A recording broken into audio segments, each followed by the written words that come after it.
Self-between and I'm back again. So yes, going into today's video, we're going to look at the Mutsepe Foundation Championship and also CKC, which is the Curling Knockout Cup. Then the Banyana. But before we get into that trio of what I'm going to talk about today, let me just outline something.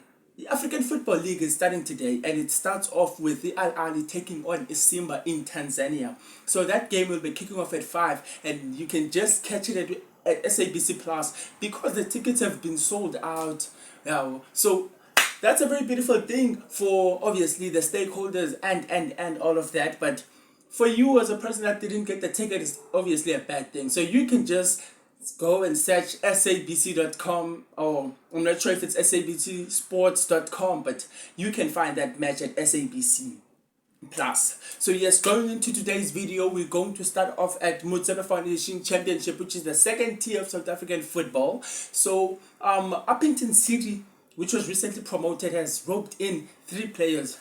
So those players include Xhosa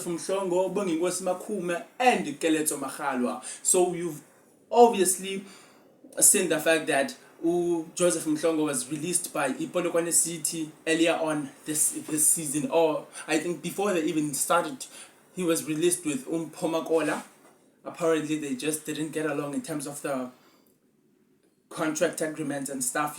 You know how those things can be controversial when both parties can come to an agreement. So also Keletso Magalwa was recently released by Mamelodi Sundowns. So yes, but then now their problems have been solved. It seems like God has been their savior. So Upington City has roped in those 3 players for this season. Then moving on, we have also seen the fact that Udesri Ellis has released a squad which is set to take on the DRC on the 25th and 30th of October respectively. Remember that those matches are also a send-off match for JVW, which is Janine van Wyk. So also moving on to the final one, we've also noted that Baartman has been included in the squad of the Cape Town Spurs, which is set to take on Orlando Pirates later on today in the Curling Knockout Cup. So we know that the Cape Town Spurs have been struggling a lot recently.